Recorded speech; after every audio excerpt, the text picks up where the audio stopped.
গভীর রাত, চারিদিকে নিস্তব্ধতা। ডাকিনীতলার সেই পুরনো পথটা আজও মানুষ এড়িয়ে যায়। কেউ বলে সেখানে নাকি আজও দেখা মেলে এক ভয়ঙ্কর বুড়ো যক্ষে, যার চোখ জ্বলে আগুনের মতো, আর যার ছায়া দেখলেই শরীর শিউরে ওঠে। অনেকেই গিয়েছে, কিন্তু সবাই ফিরে আসেনি। আর যারা ফিরেছে তারা আর কখনো স্বাভাবিক থাকতে পারে। আজকের গল্প ডাকিনীতলার বুড়ো যক্ষ। লেখক সৌরদ মুস্তাফা সিরাজ।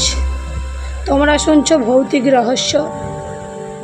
তাহলে চলো গল্পটা শুরু করি।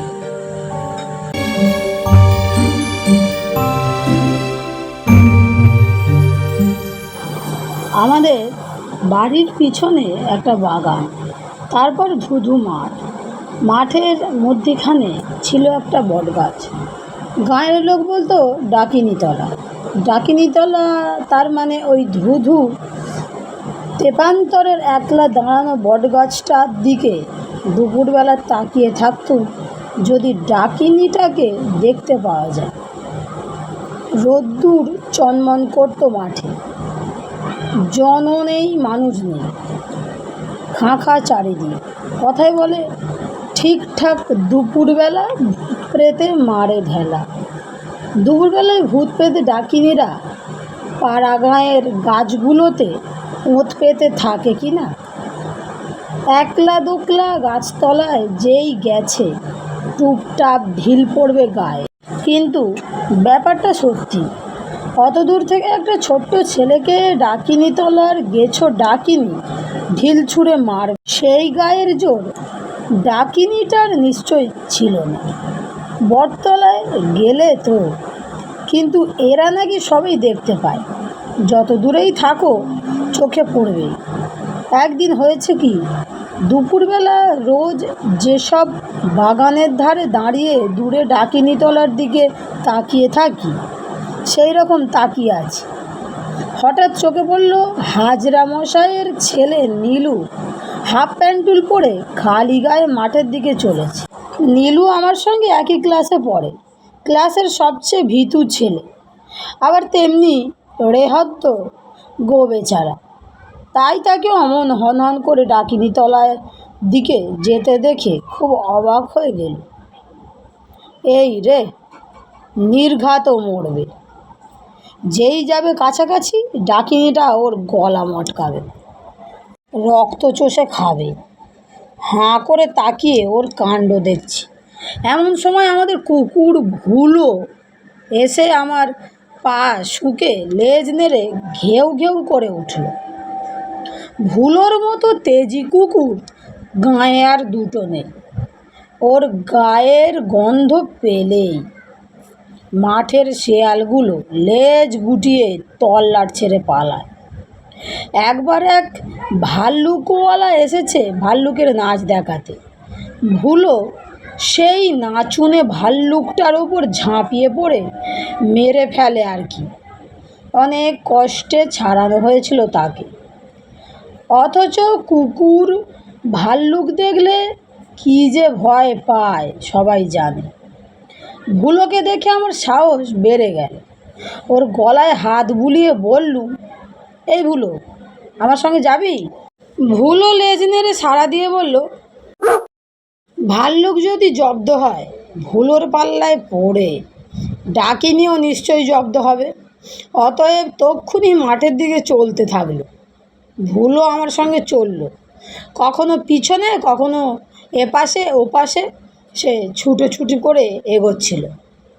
এদিকে সারাক্ষণ আমার চোখ রয়েছে নীলুর দিকে।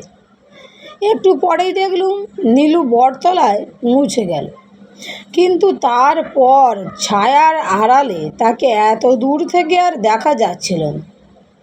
আমার মাথায় তখন ভাবনা জেগেছে, এভাবে নীলু ওখানে গেল কেন?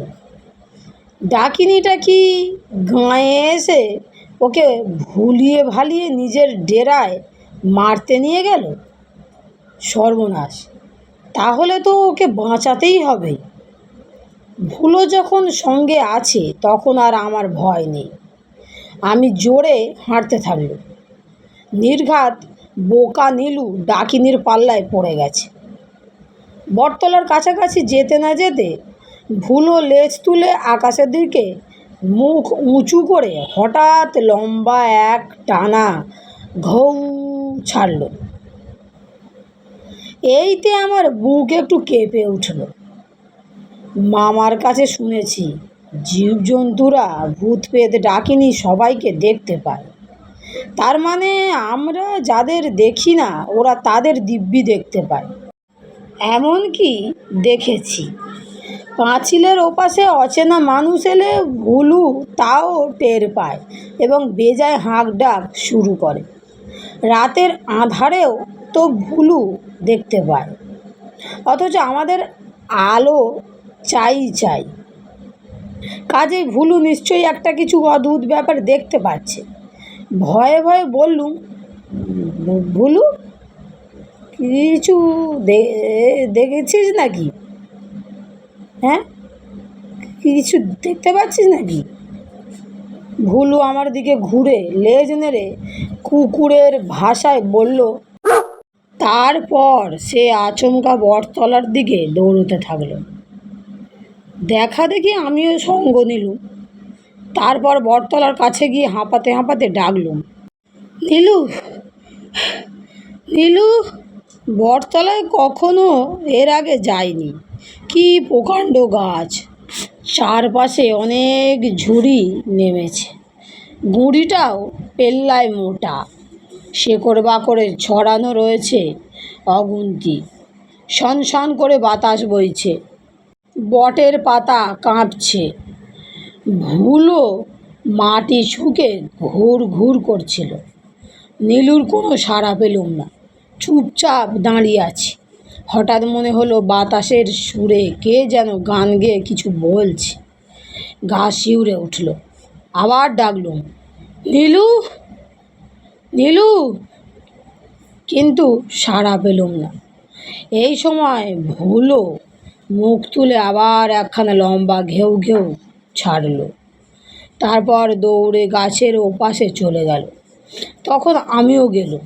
গিয়ে যা দেখলুম থ বনে দাঁড়াতে হলো। এক বুড়ো বসে রয়েছে, তার পাশেই একটা ময়লা কাপড়ের পুঁটলি, একটা লাঠি। তার সামনে মাটিতে বসে আছে নীলু।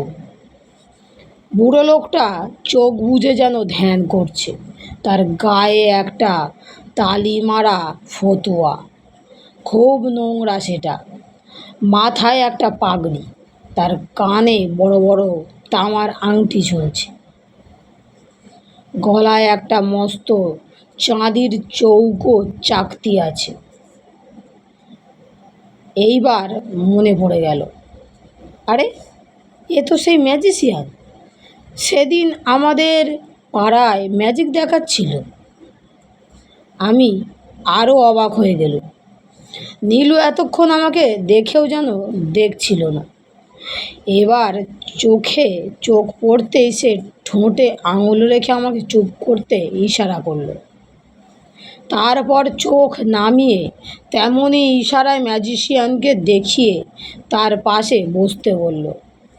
নীলুর পাশে গিয়ে বসে পড়ল। ভুলো এসে আমার পাশে একটুখানি দাঁড়িয়ে থেকে আবার কোথায় চলে গেল।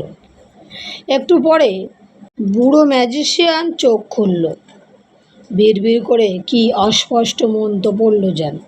তারপর একটু ঝুঁকে নীলুও আমার ওপর 3 বার ফুঁ দিল। ভয়ে বুক কাঁপল। এমন কেন করলো? তারপর লোকটা একটু হেসে মিঠে গলায় বলল, এ ছেলেটি কে বাবা? নীলু বলল, আমাদের পাড়ায় থাকে। বিজু, তোর নাম বল। ম্যাজিশিয়ান হাত তুলে বলল, থাক থাক, বিজু তো, ব্যাস ওতেই হবে। নীলু বলল, বিজু, তোকে কিন্তু 2 টাকা দিতে হবে। আমিও দিচ্ছি। বললুম, দেব, কিন্তু এখন যে নেই রে। ম্যাজিশিয়ান বলল, আচ্ছা আচ্ছা, এবার শোনো বাবা, আমি যা করার সব করে দিয়েছি, এখন তোমাদের কি করতে হবে বলছি। আমি চলে যাবার কিছুক্ষণ পরে এই গাছ থেকে একটা লাল টুকটুকে ফল পড়বে, সেই ফলটি দুজনে ভাগ করে খাবে, খেলেই তোমাদের চোখ খুলে যাবে। তখন দেখবে আমার মতো একজন বুড়ো মানুষ এই গাছের গোড়ায় মাটি ঠেলে বেরোচ্ছে, তাকে তোমরা দুজনে টেনে তুলবে, এতে সে খুশি হবে তোমাদের ওপর। তখন বলবে, কি চাই? তোমরা বলবে। তুমি যদি যোগ্য হও তাহলে তোমার টাকাগুলো দাও। অনেক টাকা বাবা, শুধু টাকা নয়, কত সোনাদানা পেয়ে যাবে। বন্ধুরা, গল্পটি আজকে এই পর্যন্তই। এই গল্পের শেষ পর্ব নিয়ে খুব শীঘ্রই দেখা হবে। আর ভিডিওটা যদি ভালো লেগে থাকে, লাইক আর শেয়ার করতে ভুলো না। আর এমন ভৌতিক গল্প শুনতে হলে সাবস্ক্রাইব করতে অবশ্যই হবে চ্যানেলটি। তাহলে বন্ধুরা, আজকের মতো এখানেই বিদায়। সবাই ভালো থেকো, সুস্থ থেকো, সবাইকে ভালো রেখো। রাধে রাধে।